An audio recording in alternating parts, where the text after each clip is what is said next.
My name's Louise McCoy and I'm the Regional Sales Manager for Bradstone Structural Products. The sorts of products that I sell are building material products, so anything from walling products to roofing products used in both housing and commercial builds. I've been in sales now for the last 4 years.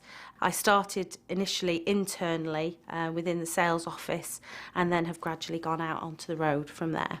I think people have this impression that people out on the road just sort of sail around in their cars from one call to the next, but it's not like that at all. And when I first went out on the road, it was hard work. And I think after 6 months, thought about going back into the office, but then really stuck with it and thought, no, I can really make this work, and now love it and would never go back to being internal sales. Sorry, the first time I had to actually go and knock on somebody's door as such was actually one of a large building contractor.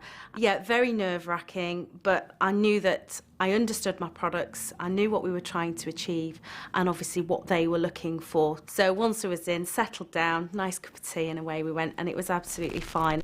GCSEs, I enjoyed drama.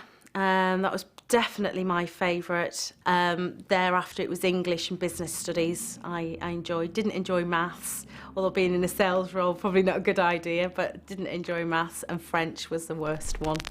From an early age, dreams and goals, I think everybody wants to be somebody famous or earn lots of money and, you know, really just be comfortable throughout life. But of course we grow up and we realise that reality hits home sometimes. I never really had a true path as to exactly what I wanted to do. I went to college for a short period and thought I quite enjoyed the tourism industry. Decided that wasn't for me. I think I always just wanted to be able to go out, earn a bob or two to be able to live, really. I would have been 17, 18 when I first went out and got a job working in customer service centre. Really, really enjoyed it, and I think that's really where I got my sales spark from, and that's really what gave me the idea of that's the role I wanted to move into. Building materials industry certainly is a very male-dominated industry, as is the majority of the construction industry.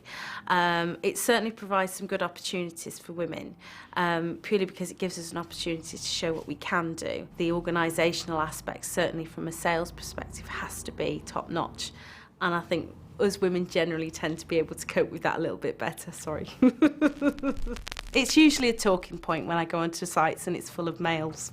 Most people would say that I'm far too glam to go on a building site, but when I've got my big yellow coat and my orange pants on, it's very different. Well, you can tell that it is a male-dominated industry, because if it was female, it would be more colour coordinated. In any job, in any industry, the work-home-life balance is got to be important. My outside life, I have a young family, so of course that takes priority. So I'm quite lucky in the fact that sales roles can be flexible and we can make that work to fit family life. In terms of where I'll be in 10, 15 years' time, I'll certainly still be in the building materials industry, yes. I've found my grounding and this is what I've decided I'm going to do. Going forward, there's still a lot more opportunities. I still see myself as being only 1 or 2 pegs along the ladder. There's still a long way to go yet. If I could do anything in the world, I would probably be a famous singer and earn lots and lots of money. I've always had that little dream as well. But I'm not going on X Factor.